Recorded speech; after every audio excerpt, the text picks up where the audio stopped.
But he also taught me that he is relatable, and that he is ours, that he's an angel of service, that his gift, which we all have, just happens to be love. So we love him. And you'll learn to trust love. Since he doesn't go away, and he doesn't judge you, he does not expect from you the impossible. He simply lets you know that everything is possible. That small choices make big decisions. Big decisions don't answer questions. It's funny when you make the choices that you know you make from your heart, and the answers come, you can live with those answers and continue growing. You know that that answer isn't going to change your life, it's just going to take you further. None of us came here to finish while we're still around. We came here to work while we're here, to grow our souls, to go back home more enriched. So my big question to him is, why come back now? And why come through me? And what am I supposed to do with you? That was 7 years ago. He told me I would write books and I would be an author. And I'm like, really? Write a book and be an author? Okay, I have no experience. I'm a salesperson, divorced with 2 kids. 7 years later, there were 5,000 pages.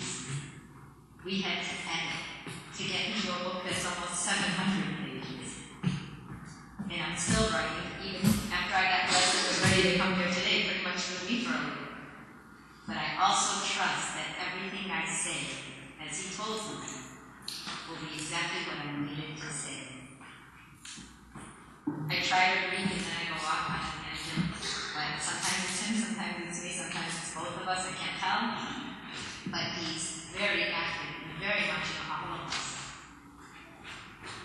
And I'm glad that I can hear him so loud, because then I can tell you. Because you might be a little busier. He stopped me in my tracks to do this, so there must be a purpose. And that purpose is all of us. And when I told you I used to feel less than other people, ever since I knew him, I now feel like other people. I do feel that we're all one.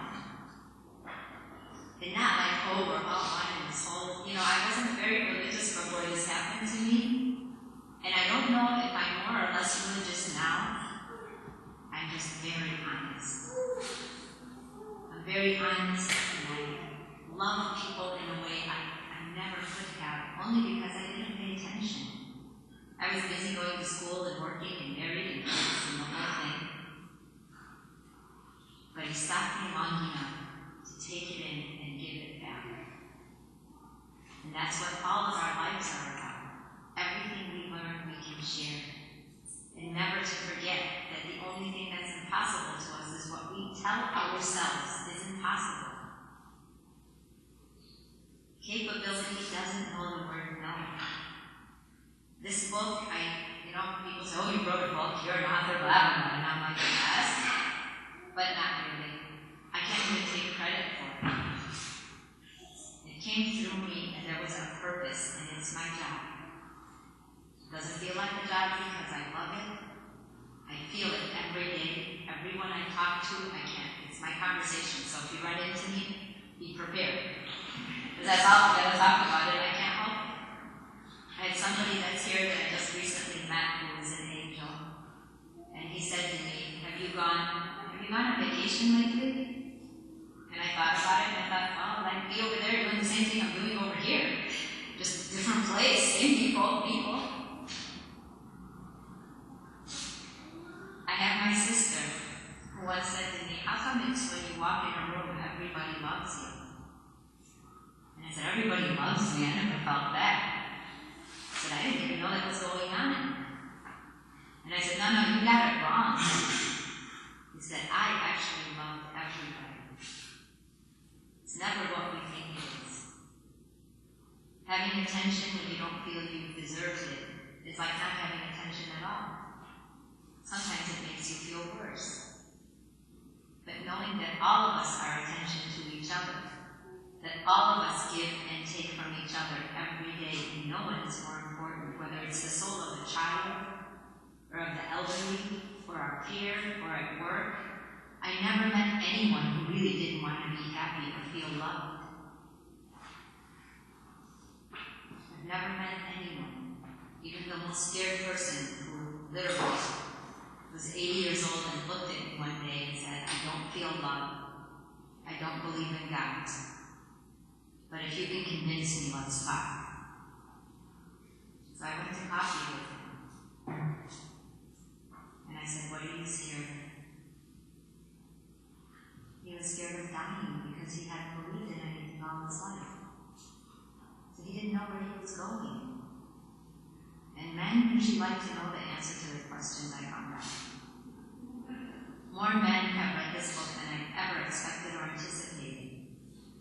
And got it. I thought my audience was going to be the Oprah audience. Although I didn't have enough money to get to her show. Pretty much what I was thinking. And I'd laugh at myself sometimes and say I can't even afford to buy my own book. But at the same time, men are getting it, and that's huge. So many of those men that I tell you read the book come up to me and said, I've thought this all my life. I knew God wasn't a religion. I knew I wasn't a bad person because I didn't do this or that. And the relief that people feel, knowing that they're loved no matter what they've done, and having the compassion for themselves that plants the seeds for loving yourself and caring about yourself enough to really care about your child, your wife, your job. And that when you complain, you catch yourself and say, hey, wait a minute, I have more knowledge than that. Why don't I use my knowledge? That was one of the first questions I asked Christ. How come we can know so much stuff and we only use like 1% of it? And he said, because people don't think of themselves as people. We think everybody else is people. So everybody else gets the love and the caring, and we even love them and care for them and buy them gifts and, make their bed and make dinner as a mother and father some words. But not to forget that you yourself are people to someone else. That you yourself are a person who can receive from you, so that you even understand what it feels like to receive on the other end. And then you really don't expect anything back. Justice is coming now, and through me, and there's many people who I think he's speaking through in different ways to reach as many people as we can, because once one person knows, as he keeps saying over and over again, love propels.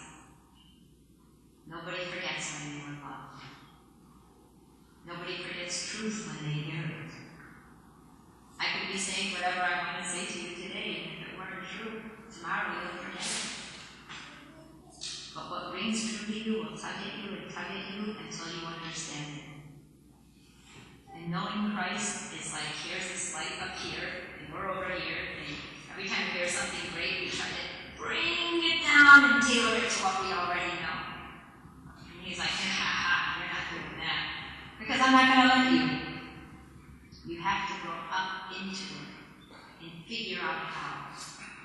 You have all these avenues, all these paths. Find one that you know works with what's inside so that you can